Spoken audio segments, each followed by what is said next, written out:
Hello students, R K classes में आपका स्वागत है। इससे पहले वाली क्लास के अंदर हम जो टॉपिक डिस्कस कर रहे थे वो टॉपिक था आपके पास में स्थितिज ऊर्जा। और स्थितिज ऊर्जा के बारे में मैं आपको अच्छे से समझा चुका हूं कि स्थितिज ऊर्जा किसे कहते हैं। और स्थितिज ऊर्जा को समझाने के लिए मैंने एक आपको थ्योरम समझाई थी, कार्य ऊर्जा परिमेय। उससे आगे आपके पास में एक टॉपिक आया था कि स्प्रिंग की स्थितिज ऊर्जा। और स्प्रिंग की जो स्थितिज ऊर्जा आई थी वो आपके पास कितनी आई थी, U बराबर आपके पास में जो मान आया था वो आया था 1/2 के एक्स स्क्वायर। और यहाँ पे K क्या था आपके पास में, स्प्रिंग नियतांक था, और X क्या था, स्प्रिंग का विस्थापन था। तो स्प्रिंग की स्थितिज ऊर्जा U बराबर कितना आ गया था, 1/2 के एक्स स्क्वायर। अब उससे आगे ध्यान से समझना कि आपके पास में अगला जो टॉपिक है वो टॉपिक आपके पास में सरल लोलक की स्थितिज ऊर्जा। और ये जो सरल लोलक की स्थितिज ऊर्जा है इसको हम किसमें पढ़ेंगे, आंकिक क्वेश्चन के अंदर सोल्व करेंगे। वहां पे ये अच्छे से समझ में आ जाएगा। यहाँ पे तो साधारण रूप से समझाएंगे, वहां पे उसको विद एग्जाम्पल समझाया जाएगा। तो आपको सरल लोलक की स्थितिज ऊर्जा हम कहां पढ़ेंगे, आंकिक क्वेश्चन जब सोल्व करेंगे तब पढ़ेंगे। अब इसी क्रम के अंदर आपके पास में अगला जो टॉपिक है वो टॉपिक आपके पास में ऊर्जा संरक्षण का नियम। इस टॉपिक को अच्छे से समझना भाई। टॉपिक आपके पास में ऊर्जा संरक्षण का नियम।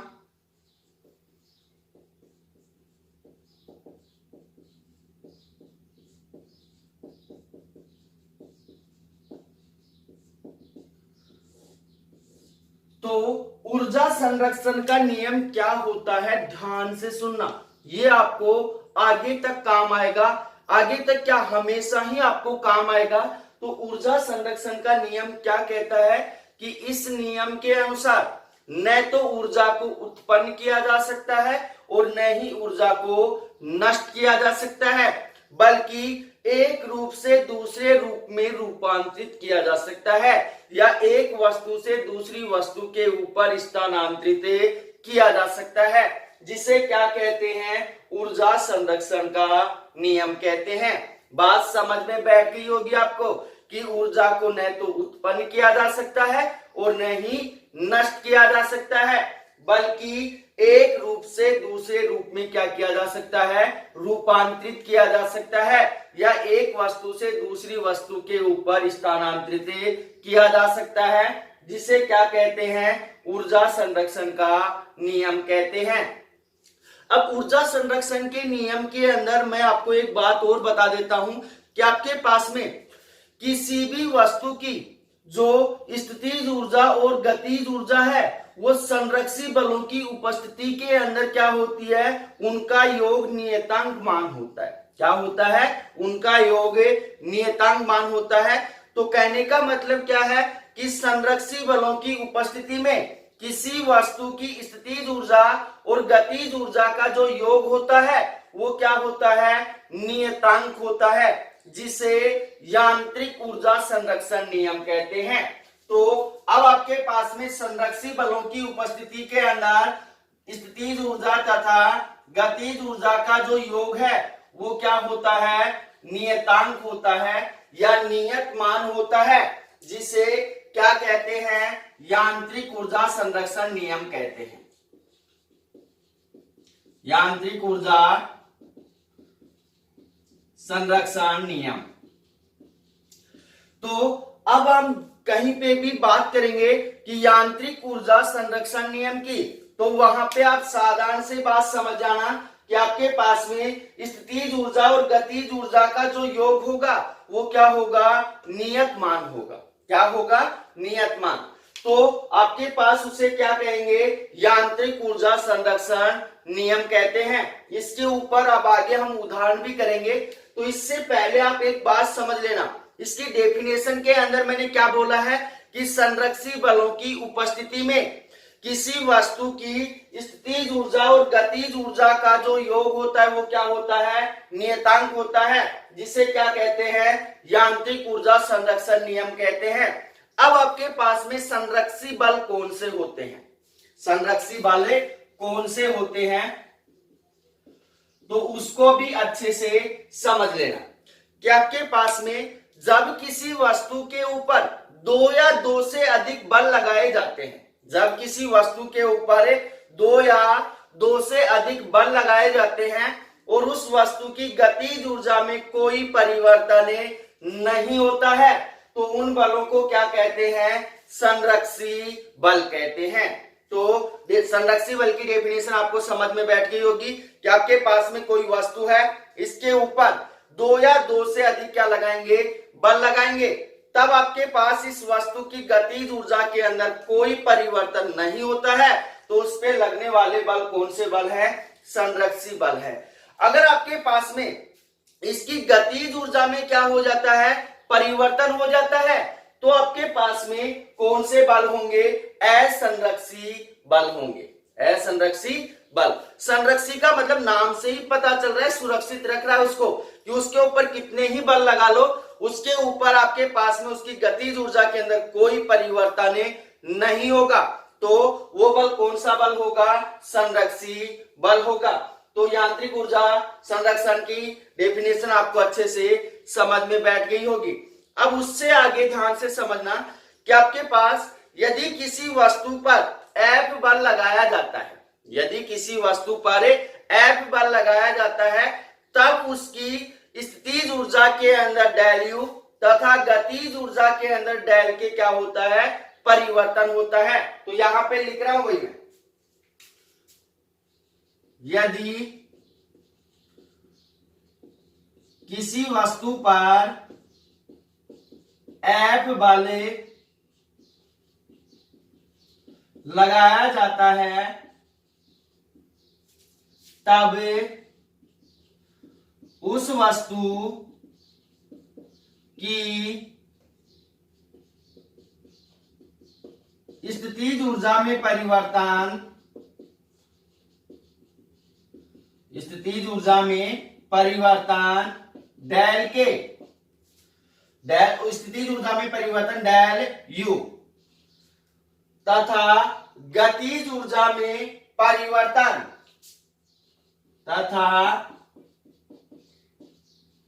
गतिज ऊर्जा में परिवर्तन डेल के होता है, तब अब इससे आगे ध्यान से समझना कि आपके पास में कोई वस्तु है और इस वस्तु के ऊपर F बल लगाया जाता है, तब उसकी स्थितिज ऊर्जा के अंदर कितना परिवर्तन होता है, डेल U परिवर्तन होता है, तथा गतिज ऊर्जा में कितना परिवर्तन होता है, डेल के। डेल यहाँ पे अल्प परिवर्तन को दर्शा रहा है कि उसकी स्थितिज ऊर्जा अल्प क्या हो रही है, परिवर्तित हो रही है, तो उसकी स्थितिज ऊर्जा में क्या होता है, डेल U परिवर्तन होता है, तथा गतिज ऊर्जा में कितना परिवर्तन होता है, डेल के परिवर्तन होता है। तब इससे आगे ध्यान से सुनना कि उसकी स्थितिज ऊर्जा में जो परिवर्तन है वो गतिज ऊर्जा में परिवर्तन के ऋणात्मक मान के क्या होता है, समान होता है। तो आपके पास इससे आगे क्या हो जाएगा, यहाँ पे लिख सकते हो आप कि स्थितिज ऊर्जा में जो परिवर्तन है वो उसकी गतिज ऊर्जा में परिवर्तन के मान के क्या होता है, ऋणात्मक मान के समान होता है। इसलिए आपके पास में डेल U बराबर क्या हो जाएगा, माइनस डेल के हो जाएगा। अब आपके पास में इस माइनस को इस साइड लेकर आएंगे तो किसका होगा, प्लस का होगा। तो क्या होगा, आपके पास डेल U प्लस में डेल के बराबर कितना हो जाएगा, 0 हो जाएगा। दोनों के अंदर से क्या कॉमन आ रहा है, डेल कॉमन आ रहा है, तो डेल को बाहर निकाल लेंगे तो यहाँ क्या होगा, U प्लस में के बराबर कितना हो जाएगा, 0। डेल को 0 के पास भेजेंगे तो 0 के अंदर किसी भी संख्या का भाग देने पर मान कितना प्राप्त होगा, 0 प्राप्त होगा। तो आपके पास में क्या हो जाएगा, U प्लस में के बराबर 0। यहाँ पे आपके पास में क्या आ गया, यांत्रिक ऊर्जा संरक्षण का नियम आ गया कि आपके पास किसी वस्तु की गतिज ऊर्जा तथा स्थितिज ऊर्जा का जो योग होता है वो क्या होता है, एक नियत मान होता है, एक नियतांक मान होता है। तो ये हो गया आपके पास में यांत्रिक ऊर्जा संरक्षण का नियम। अब इसी का उदाहरण करते हैं कि यांत्रिक ऊर्जा संरक्षण के नियम पर आधारित कोई भी एक घटना देखते हैं और उस घटना को क्या मानते हैं, हमें उदाहरण मानते हैं। तो अब आपके पास में यांत्रिक ऊर्जा संरक्षण के नियम के उदाहरण, पहला है आपके पास में, एक ही करवाऊंगा क्योंकि 10th क्लास में आपके पास में एक ही है। तो स्वतंत्रता पूर्वक नीचे गिरते हुए पिंड की यांत्रिक ऊर्जा। तो उदाहरण को अच्छे से समझना भाई, ये उदाहरण वेरी वेरी वेरी इंपॉर्टेंट है 10th बोर्ड के लिए।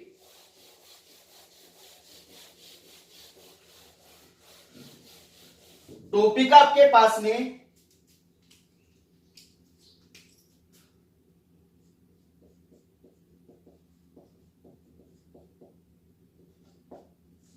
स्वतंत्रता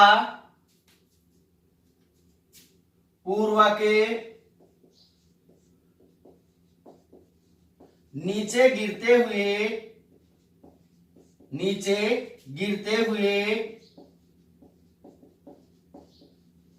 पिंड की यांत्रिक ऊर्जा। स्वतंत्रता पूर्वक नीचे गिरते हुए पिंड की यांत्रिक ऊर्जा।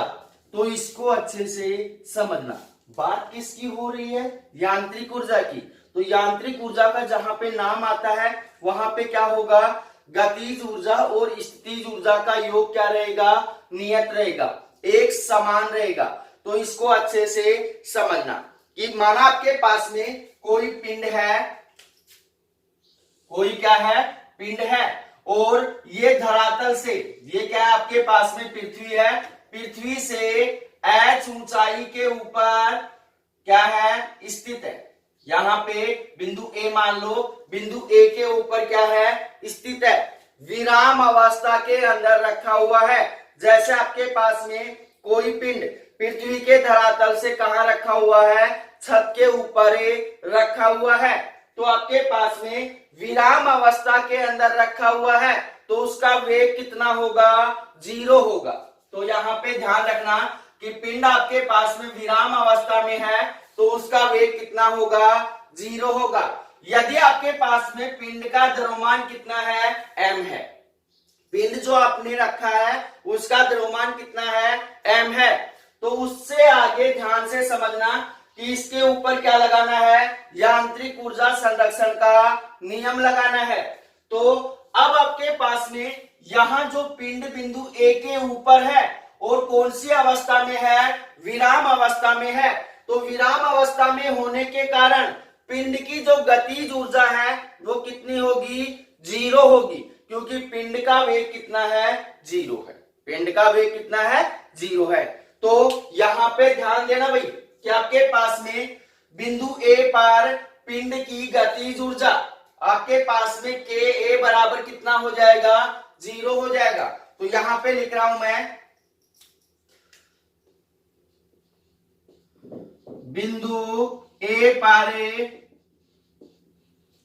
पिंड की गतिज ऊर्जा के ए बराबर कितना होगा, 0 होगा। क्यों होगा, यहां पे आपके पास क्योंकि जो पिंड है वो कौन सी अवस्था में है, विराम अवस्था में है, और विराम अवस्था में होने के कारण उसका वेग कितना हो गया, 0 हो गया। क्योंकि आपके पास किसी भी पिंड की जो गतिज ऊर्जा होती है k बराबर 1/2 mv² होता है, वेग 0 है तो गतिज ऊर्जा कितनी हो जाएगी, 0 हो जाएगी। उससे आगे देखना कि आपके पास में बिंदु ए पर पिंड की स्थितिज ऊर्जा, तो यहां लिखेंगे बिंदु ए पर पिंड की स्थितिज ऊर्जा यूए बराबर कितना होगा भाई, आपके पास में जो पिंड है धरातल से कितनी ऊंचाई के ऊपर है, h ऊंचाई के ऊपर है, तो उसकी स्थितिज ऊर्जा कितनी होगी, mgh होगी। कितनी होगी, mgh। मैंने आपको करवा रखा है गुरुत्वीय स्थितिज ऊर्जा। तो आपके पास जब कोई पिंड h ऊंचाई के ऊपर स्थित होगा तो उसकी स्थितिज ऊर्जा कितनी होगी, mgh होगी। तो अब आपके पास में बिंदु A पर कुल यांत्रिक ऊर्जा, कुल यांत्रिक ऊर्जा का मतलब आपके पास में गतिज ऊर्जा तथा स्थितिज ऊर्जा का योग। तो आपके पास में यहां लिखेंगे बिंदु A पर कुल यांत्रिक ऊर्जा, तो आपके पास में कुल यांत्रिक ऊर्जा कितनी होगी आपके पास में, E बराबर कितना होगा आपके पास में, गतिज ऊर्जा तथा स्थितिज ऊर्जा के योग के समान होगा। तो गतिज ऊर्जा कितनी है इसकी, 0 है, और आपके पास में स्थितिज ऊर्जा कितनी है, mgh है। तो आपके पास में E बराबर क्या हो जाएगा, 0 प्लस में mgh बराबर कितना हो गया, mgh। समीकरण नंबर कितना आ गया, 1 आ गया। समीकरण नंबर कितना आ गया, 1। अब उससे आगे ध्यान से समझना, यदि पिंड को नीचे की ओर क्या किया जाता है, गिराया जाता है, तो मान लिया आपके पास में यहां से पिंड को नीचे की ओर गिराया जाता है और पिंड कहां पहुंच जाता है, बिंदु B के ऊपर पहुंच जाता है। कहां पहुंच जाता है, B के ऊपर पहुंच जाता है, और मान लिया कितना विस्थापित होता है, x विस्थापित होता है। कितना विस्थापित होता है, x विस्थापित होता है। तो यहां पे ध्यान देना भाई कि पिंड को बिंदु A से नीचे की ओर गिराएंगे तो x विस्थापन के पश्चात वो कहां पहुंच रहा है, बिंदु B के ऊपर पहुंच रहा है, और बिंदु B के ऊपर मान लिया आपके पास में जो पिंड का वेग है वो कितना हो जाता है, vb हो जाता है। कितना हो जाता है, vb हो जाता है। तो आपके पास में यहां पे ध्यान देना कि अब यहां पे x, ये A से B के मध्य की दूरी कितनी है, x है। तो यहां पे मान लो बिंदु क्या है, C है, तो B से C के मध्य की दूरी कितनी होगी, h माइनस में x होगी।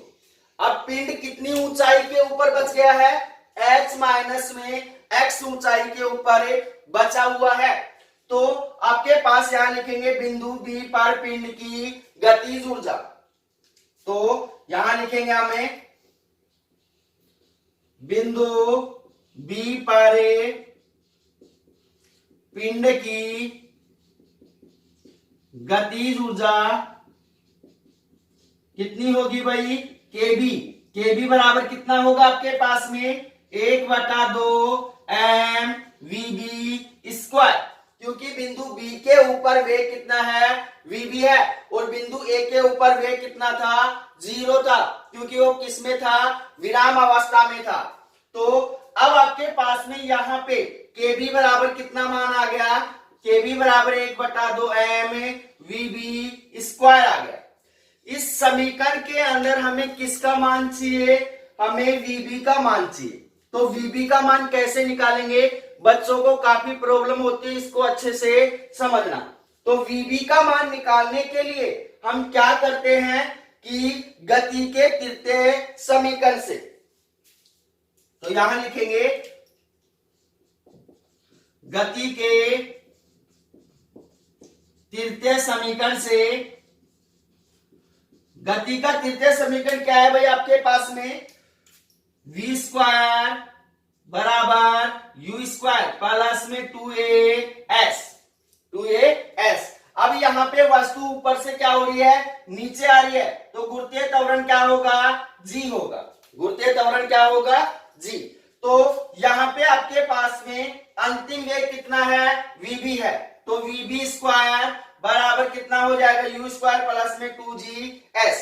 अब आपके पास यहाँ पे देखना, इसका बिंदु A के ऊपर प्रारंभिक वेग कितना है, 0 है, तो आपके पास यहां लिखेंगे चूंकि u बराबर कितना है, 0, तो आपके पास में vb स्क्वायर बराबर कितना हो जाएगा, 0 का स्क्वायर प्लस में 2g, और s विस्थापन कितना हो रहा है आपके पास में, चूंकि s बराबर कितना हो रहा है, x। वस्तु कितना विस्थापित हो रही है, पिंड कितना विस्थापित हो रहा है, x विस्थापित हो रहा है, तो s बराबर कितना हो जाएगा, x हो जाएगा। यहां कितना हो गया, x।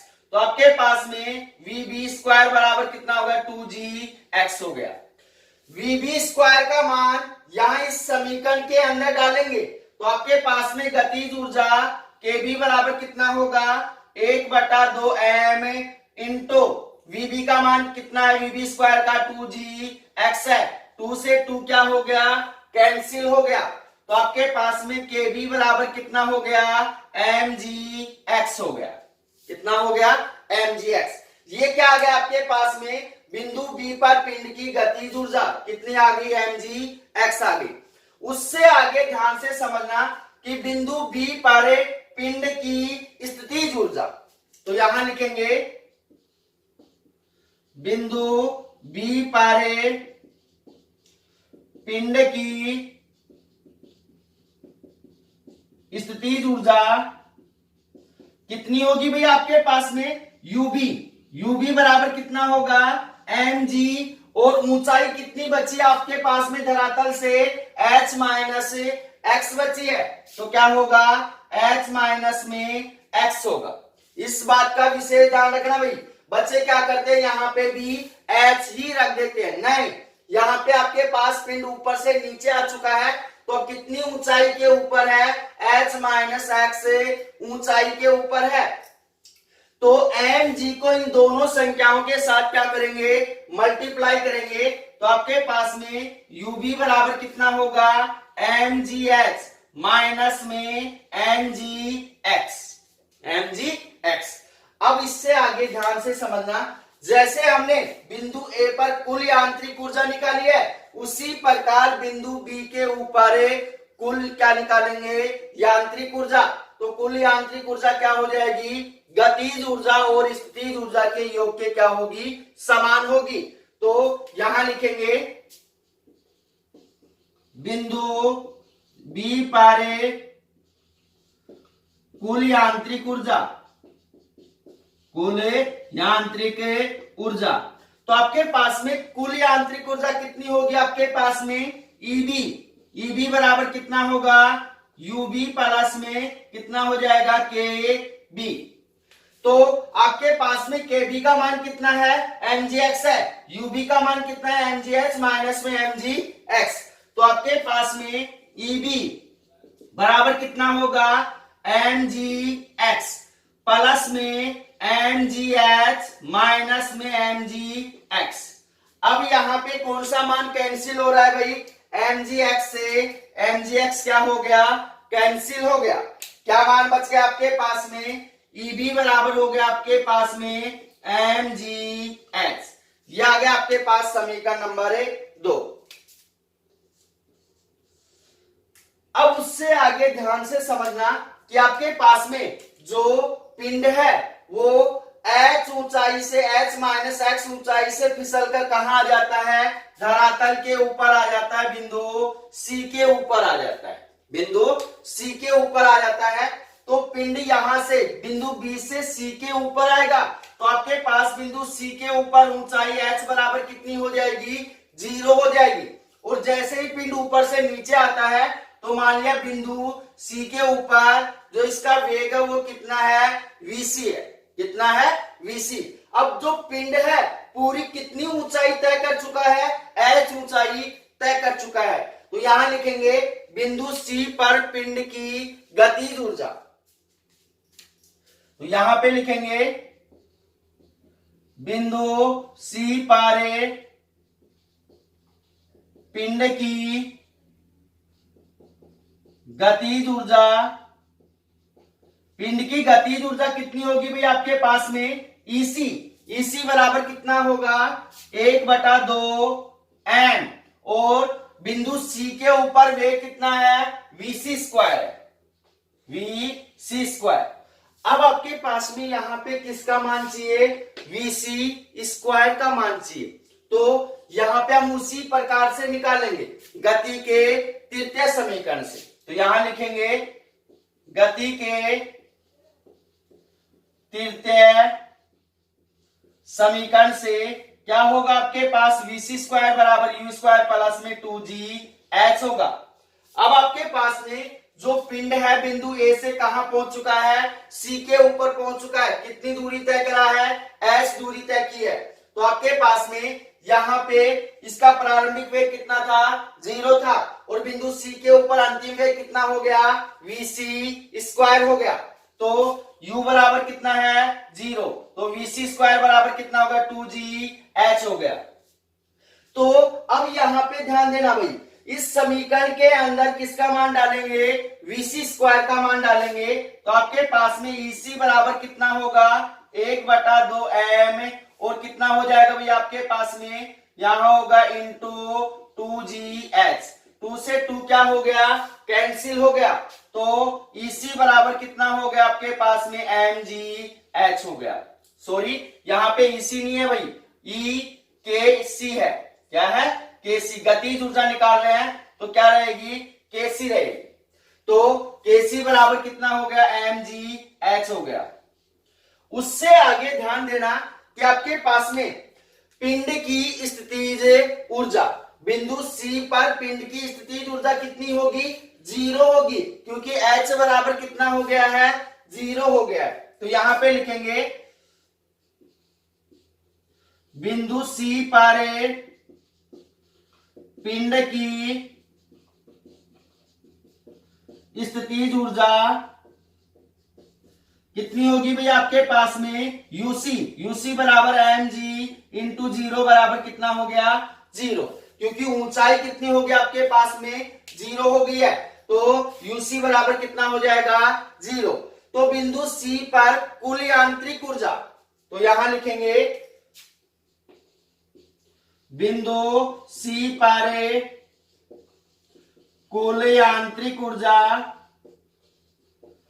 कुल यांत्रिक ऊर्जा कितनी होगी भाई आपके पास में, इसी बराबर कितना होगा, इसी बराबर जो मान होगा कितना होगा आपके पास में, केसी प्लस में यूसी, यूसी का मान कितना है, 0 है, केसी का मान कितना है, mgh है, तो आपके पास क्या होगा, इसी बराबर mgh। यह आ गया आपके पास में समीकरण नंबर 3, समीकरण नंबर 3। अब यहां पे ध्यान देना भाई, आपके पास में बिंदु ए के ऊपर कुल यांत्रिक ऊर्जा कितनी है, mgh है, बिंदु बी के ऊपर कुल यांत्रिक ऊर्जा कितनी है, mgh है, बिंदु सी पर कुल यांत्रिक ऊर्जा कितनी है, mgh है। तो हम कह सकते हैं कि आपके पास में बिंदु ए, बी तथा सी के ऊपर कुल यांत्रिक ऊर्जा क्या रहती है, नियत रहती है। तो आपके पास जो यांत्रिक ऊर्जा संरक्षण का नियम है वो क्या होता है, लागू होता है, क्या होता है, लागू होता है। अब यहाँ पे एक बात मैं आपको और बता देता हूं कि जो आपके पास में स्थितिज ऊर्जा है वो गतिज ऊर्जा में परिवर्तित हो जाती है, और गतिज ऊर्जा है वो किस में परिवर्तित हो जाती है, स्थितिज ऊर्जा में परिवर्तित हो जाती है। दोनों ऊर्जाएं एक दूसरे के अंदर क्या हो जाती हैं, रूपांतरित हो जाती हैं। तो यांत्रिक ऊर्जा संरक्षण के नियम का उदाहरण आपको समझ में आया होगा कि स्वतंत्रता पूर्वक नीचे गिरते हुए पिंड की यांत्रिक ऊर्जा, क्योंकि तीनों और भी निकाल सकते हो आप, 4 बिंदु पे, 5 बिंदु पे, 6 बिंदु पे निकाल सकते हो। तो आपके पास में सबके ऊपर जो स्थितिज ऊर्जा होगी वो क्या होगी, समान होगी, क्या होगी, समान होगी। तो यांत्रिक ऊर्जा संरक्षण के नियम की क्या करेगी, पालना करेगी। तो भाई आपके पास में अब इससे अगले वाला जो टॉपिक है वो है आपके पास में शक्ति, फिर उसके बाद में है विद्युत शक्ति। ये टॉपिक मैं पिछले चैप्टर में अच्छे से समझा चुका हूं मैं, तो इनको दोबारा से रिपीट नहीं करेंगे। तो आपका 11वां चैप्टर कंप्लीट हो चुका है। 11वें चैप्टर के अंदर किसी भी भैया बहना को किसी भी टॉपिक में अगर जरा सी भी प्रॉब्लम है तो आप कमेंट्स करके या व्हाट्सएप पे मैसेज करके बता सकते हैं, उस टॉपिक को दोबारा से अच्छे से समझा दिया जाएगा। अब अपने फिजिक्स के तीनों चैप्टर कंप्लीट हो गए हैं, कौन सा, 9वां, 10वां और 11वां। अब इनके क्या बचे हैं, आंकिक क्वेश्चन बचे हैं, और पीछे के जो प्रश्नात्मक हल हैं वो क्वेश्चन हैं वो बचे हैं। तो पीछे के क्वेश्चन सोल्व करेंगे और क्या करेंगे, इनके आंकिक क्वेश्चन और उदाहरण सोल्व करेंगे। तो अब इसके पीछे के आंकिक क्वेश्चन और प्रश्न अच्छे से पढ़ना भाई, क्योंकि थ्योरी भाग मैंने आपको अच्छे से समझा दिया है। थ्योरी भाग के अंदर अगर आपको प्रॉब्लम है तो आप दोबारा से पूछ सकते हो और इसके क्वेश्चन आपको याद करने पड़ेंगे। मैं आपको एक बार समझा दूंगा, समझाने के पश्चात आपको याद रखने पड़ेंगे कि आंकिक क्वेश्चन किस प्रकार से सोल्व करने हैं और आपके पास में जो प्रश्न उत्तर हैं उनको कैसे आपको याद रखना है। ये सारी चीजें मैं आपको अगली क्लास में समझा दूंगा। तो अगर आपको वीडियो पसंद आया है तो वीडियो को लाइक कीजिए, अपने दोस्तों के साथ शेयर कीजिए तथा हमारे YouTube चैनल को सब्सक्राइब कीजिए। तो मिलते हैं एक छोटे से ब्रेक के बाद। धन्यवाद।